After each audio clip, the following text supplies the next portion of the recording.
राम है जिन राम जी की पत्नी सीता का हरण करके और आप अशोक वाटिका में ले आए, लंका में ले आए हो। अब आप हमसे कहते हो तुम चली जाओ शीश लेने के लिए। अब अगर धोखे से मैं गई, अब कहीं किसी बंदर भालू ने आगे बढ़ करके हमारा हाथ पकड़ लिया तो तुम्हारी नाक कट जाएगी, बेइज्जती हो जाएगी, बदनामी होगी कि नहीं होगी? तो रावण रोने लगा और रावण ने रोकर के कहा, बिटिया सुलोचना तुम्हें पता है, अरे भले ही उन राम जी की पत्नी सीता का मैंने हरण किया है और मैं लंका में ले आया हूँ, लेकिन ये रावण की परंपरा मर्यादा है और राम की मर्यादा तुम्हें पता है। जिन राम जी की सेवा में हनुमान जैसे वीतरागी संत रहते हो, अंगद जैसे जिनके सेवक हो, विभीषण मेरा भैया वहां पर मौजूद है जो भगवान का भक्त है, जामवंत और सुग्रीव जैसे जिनके सलाहकार हो, और राम जी की सभा में जब तुम जाओगी तो किसी बंदर की औकात नहीं है, देखना तो दूर है, हाथ पकड़ना तो दूर, किसी की हिम्मत नहीं पड़ेगी जो तुम्हारी तरफ आंख भी उठा करके देख ले। दादाजी त्रेता के जमाने की मर्यादा है, तब की मर्यादा में और आज की मर्यादा में देखिएगा। त्रेता के जमाने में अगर दुश्मन भी मिलता था तो 4 वेद 6 शास्त्र और 18 पुराणों का जानने वाला ज्ञाता रावण जैसा बैरी मिलता था, दुश्मन रावण के जैसा चाहिए था। राम जी ने सीता को वापस तो ले आए ये अपने बल विश्वास पर, और सीता जिस प्रकार भली भांति अयोध्या में वापस आई ये रावण की महानता थी। रावण जैसा शत्रु था जो चारों वेदों को जानने वाला ज्ञाता रावण था। मेरे भाई आज अनुज भैया लक्ष्मण की हिम्मत नहीं पड़ रही है तो दादा राम जी से बोल दें कि ददुआ हमें जनकपुर जाना है। अब बड़े भाई की मर्यादा देखिएगा, बड़े भैया राम जी ने आज अनुज भैया लक्ष्मण की मन की गति को समझा और राम जी उठ करके खड़े हो गए, दोनों हाथ जोड़े और गुरुदेव विश्वामित्र से बोले, गुरुदेव नाथ लखनपुर देखन चाही प्रभु सकोच दर प्रगट कहानी।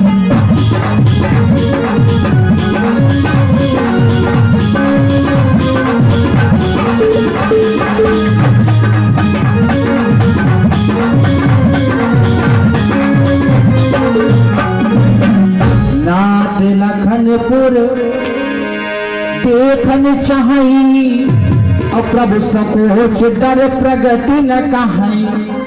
गुरुदेव हमारे छोटे भैया लक्ष्मण की इच्छा है, ये जनकपुर की गलियां घूमना चाहते हैं, ये जनकपुर की शोभा देखना चाहते हैं, और अगर आपकी आज्ञा मिल जाए तो मैं लक्ष्मण भैया को जनकपुर घुमा करके ले आऊं। गुरुदेव विश्वामित्र जी ने कहा, रामलला जाने के लिए कोई मना नहीं है, लेकिन एक काम करना। राम जी ने कहा, बीच में लेकिन क्यों लगा दी? अच्छा कोई आपका काम हो, आप पूरी कोई बात हो, आप पूरी बात कह जाए, अब लास्ट में लगा दे लेकिन, समझ जाओ 1/4 मामला गड़बड़ है, काम पूरा नहीं होगा। ये 2-4 शब्द ऐसे हुआ करते हैं, पूरी बात कहने के बीच में अगर कहीं पर भी एक भी शब्द लग गया समझ लो काम बनेगा नहीं। लेकिन किंतु परंतु कई अगर मगर लग जाए, समझ लो मामला गड़बड़ है। जानहु पिछली बात को सार खत्म हुई जान,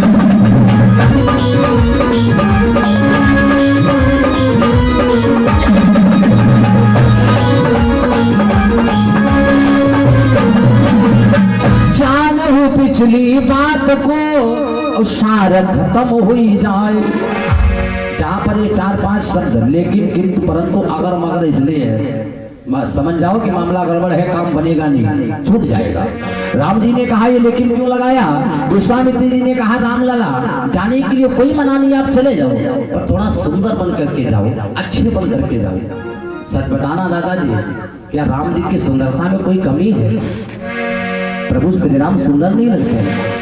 गोस्वामी तुलसीदास जी महाराज कहते हैं मानस में, जब राम जी साधारण अवस्था में सोकर के उठते हैं तो प्रभु श्री राम इतने सुंदर लगते हैं, इनकी तुलना करने के लिए इनके ऊपर करोड़ों कामदेव निछावर कर दिए जाएं, लेकिन फिर भी उनकी बराबरी नहीं हो सकती, इतने सुंदर लगते हैं राम जी। राम जी ने कहा मैं समझा नहीं, पूरी बात बताओ।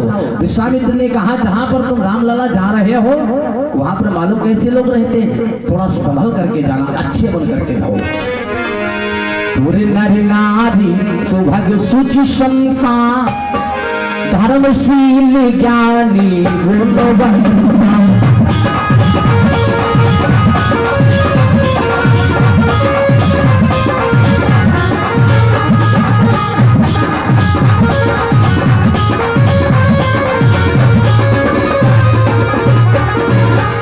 पूरे नर नारी सुभग सुचि संता और धर्मशील ज्ञानी गुणवंता। जहां पर आप जा रहे हैं वहां पर ज्ञानियों का देश है, बड़े बड़े संत विद्वान मनीषी लोग मिलेंगे, थोड़ा संभल करके जाना। तो राम जी ने दोनों हाथ जोड़ करके चरणों में प्रणाम किया। विश्वामित्र ने कहा जाओ बेटा, आप दोनों भाई जाओ, अकेले नहीं जाना है, आप दोनों लोग जाओ। और आज राम जी चलने को तैयार हुए। विश्वामित्र जी बोले राम जी चाय देख आवो नगर सुख निधान दो भाई। दोनों भाई चले जाओ। करहु सजल सबके नयन सुंदर वदन दिखाई।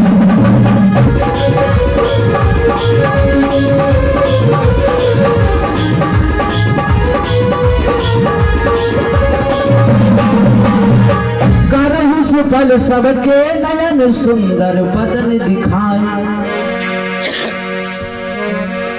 बोले आप चले जाओ।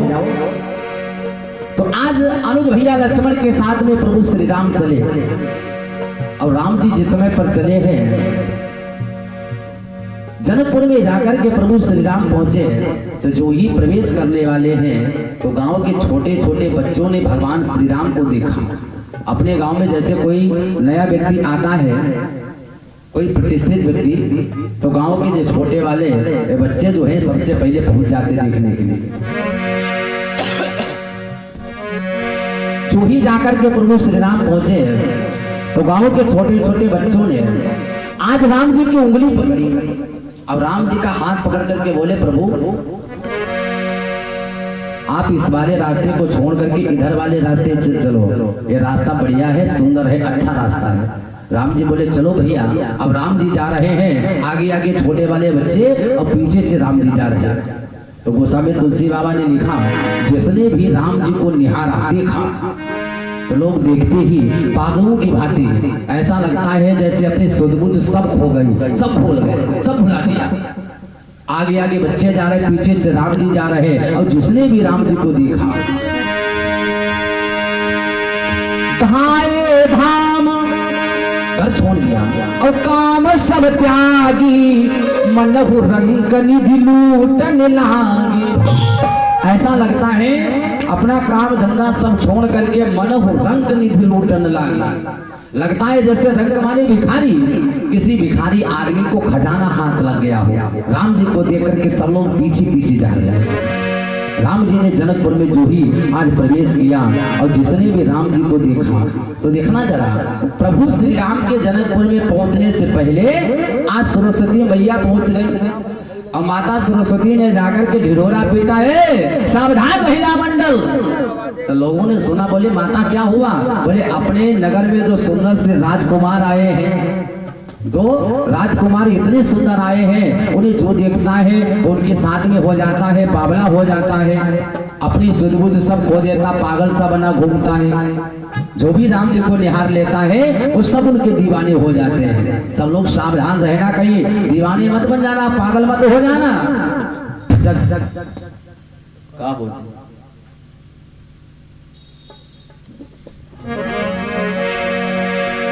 बोली राघवेंद्र सरकार की। मेरे भाई जिसने भी राम जी को दिखा, घर के बड़े बुजुर्गों ने अपने घर के बाहर से कुंडी लगा दी।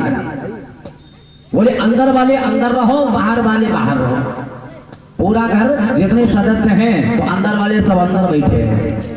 बड़े बुजुर्गों ने सोचा ना कोई बाहर निकलेगा, ना राम जी को देखेगा, ना राम जी किसी को देखेगा, ना ही पागल बनेगा, ना दीवाना हो पाएगा। बड़े बुजुर्ग बड़े होशियार होते, बड़े बुद्धिमान होते हैं। हाँ, बाहर से कुंडी लगा दी गई, बोले अंदर वाले सब अंदर बंद रहो, कोई बाहर नहीं निकलेगा।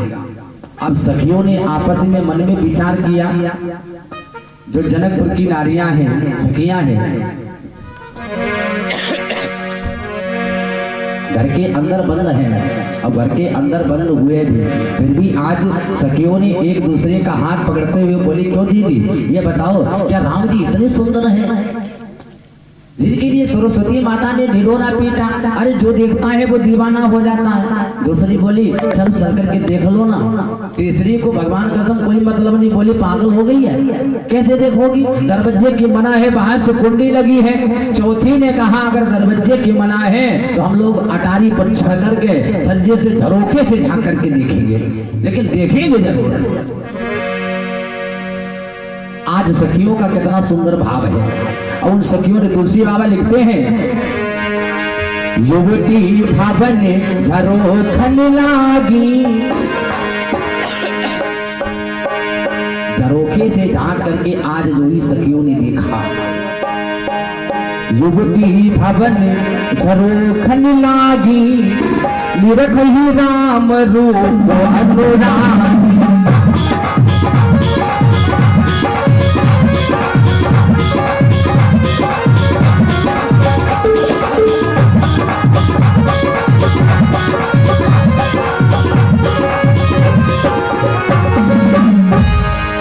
युवती भवन झरोखन लागी, और निरखही राम रूप अनुरागी। आज झरोखे से झांक करके सखियों ने देखा, सखियों ने कहा राम जी वास्तव में बड़े सुंदर हैं। कुछ ऐसी भी सखियां हैं जिनका विवाह हो गया है, कुछ ऐसी हैं जिनका विवाह अभी तक नहीं हुआ है। अनब्याही संसे करे और ब्याही भरे उसास, जिनका विवाह अभी तक नहीं हुआ है सखियों का, उन्होंने दोनों हाथ जोड़े, हे गजानन भगवान, हे भोले बाबा, हे सतचंडी माता, अगर हमने जिंदगी में तुम्हारी कभी सेवा की हो सच्ची भावना से, तो जैसे ये राजकुमार है हमको भी ऐसे ही मिले। अब जिनका विवाह हो चुका है, जिनको ब्याह हुआ, उनने अपनी खपड़ी पर हाथ मारो कि हमें जैसे ठन ठन पाल बजे हते वैसे मिले, हमारी किस्मत कतई फूटी है। हाँ, अनब्याही संशय करे और ब्याही भरे उसास। सखियों का बड़ा सुंदर भाव है। ए जति, जबलो चुप पे बैठा बताइए, तुम तो ज्यादा पैदा होते बुढ़े ने बेचारी 2-4 महीना खाना ना बाकी तो मैं देख के।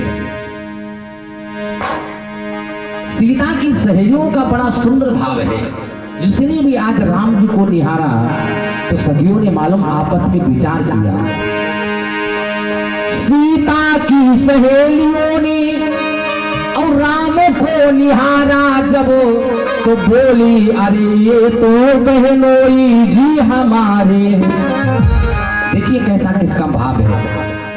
घूंघट की ओट से अब वधूटियों ने देखा जब, तो बोली अरे ये तो नंदोई जी हमारे हैं।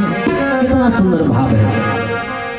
आश्रित तुरंत और बालिकाएं सब बोल पड़ी, सीता जी बुआ राम फूफा जी हमारे हैं।